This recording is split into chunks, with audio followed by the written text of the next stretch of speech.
What's up, guys? It's Guinness1075 back with another Destiny video, and well, today it's going to be talking about Trials of Osiris, the quote-unquote new game mode. It's new to Destiny 2, but it was in Destiny 1. That came out this weekend, or last weekend. Essentially, this is just my thoughts on the game mode, what they can, what's good about it, what I don't like about it, and then how they can fix it. So it's like a thought/rant video, because there's like a lot of ups and downs to this. So let's get started. I want to start off with quite happy this game mode came back. I never got the chance to go flawless in Destiny 1 Trials, so really wanted to do it in Destiny 2 Trials, and we ended up getting it on our first card, so that was a nice touch on day one.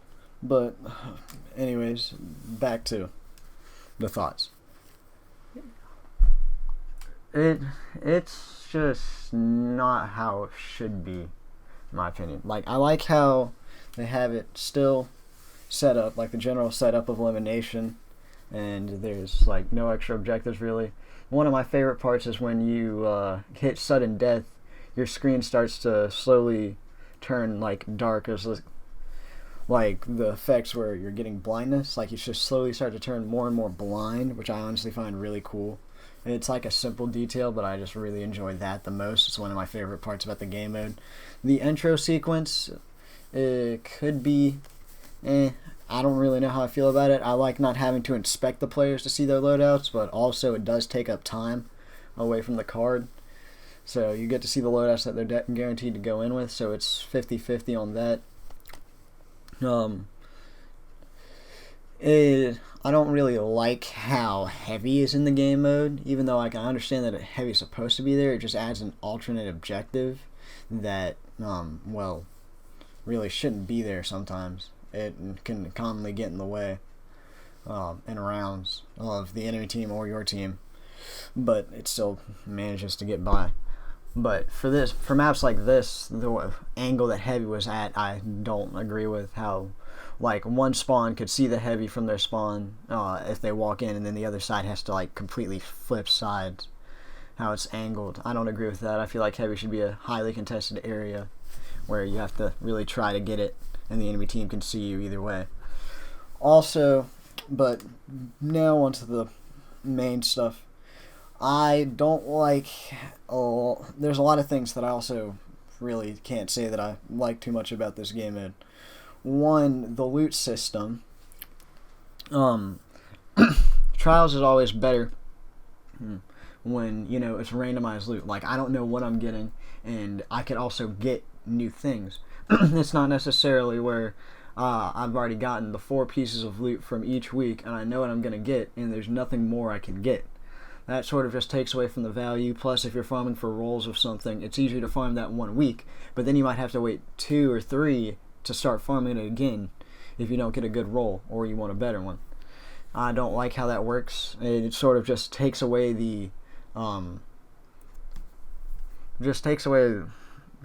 grind in a way too. So say like you're a hardcore team that goes flawless every week. Well, bang, you're within 3 weeks you're already done with everything, even though I guarantee you they would have already been done in the first place, but still randomized loot would have been just better. It would have been more fun to have. Like, going flawless is kind of pointless now, or like going flawless and getting excited about it. It's exciting to go flawless, but like not to receive the loot. It's more so like, oh yeah, I went flawless, time to open up the chest and do whatever, because you already know what you're going to receive from the chest. Like, that's just not fun. One of the best parts about like watching flawless loot videos is not knowing what they're going to get.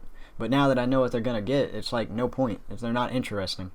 Because I remember back in Destiny 1, before I'd go flawless, I used to watch like videos of people like running trials cars going flawless, and sometimes I just skip forward to the loot because I wanted to see what they got. I always found that one of the most interesting parts, and they sort of just got rid of it. Now that everybody is guaranteed to get like the arms 1 week, like the first week it was the arms, it sort of just gets rid of the value of the flawless in a way. Also, the armor sets for flawless, it's like, at first I thought they were going to make it so you could only get the armor set from flawlessing, which I agree and disagree with. one, I agree with it because I feel like, in my opinion, this is one of the best armor sets in the game look wise. And I thought, hey, what if they made it like that and it would be like very prestigious to get the armor? Turns out it's not, and it turns out the flawless ornaments are the only thing that you get for it, which aren't even ornaments. It's an aura, which sort of defeats the purpose. I would rather get an ornament each week, one ornament, to use on the piece of gear that I get, or the multiple, depending on how it works, and then I can equip it permanently. They also give me the ability to swap back and forth between the armor. Like, say that I don't want the glow on the armor, I still have to have the glow on the armor. Say that I just want like the regular armor, I can't do that because I have to keep the glow on. But most people wouldn't want to in the first place, so I can see why they made it permanent, but it's just a thought. Also, the ornament system always worked way better, in my opinion, because nobody really liked the 2-week aura system, because you can only have it temporarily. So it also brings back the same problem with Trials of the 9.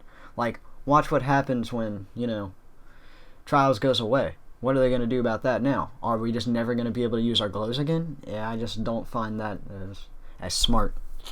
And one of the main things, though, with the loot, at least their loot system is more so, I'd say, balanced. Because instead of having to get 5 and 7 wins, back in Destiny 1 you had to get 9, but all the boons made it 7. So you had to get 5 wins for armor, 7 wins for a weapon, and then 9 wins for flawless and a chance at scarab if you didn't go flawless. Their scarabs are super rare, which brings me to another point. They should bring back scarabs. But also the loot system this time rewards people for getting 3 wins. So say they can't get 5 wins, then bang, they can at least get 3, get an emblem and some loot for their first time, which I do like that tactic. But I just feel like there's a lot of problems with the game mode out right now, and that if Bungie works hard enough towards fixing them, that they can. Anyways, those are just sort of my thoughts on Trials of Osiris so far. Let me know what you guys think, and I will see you guys next time.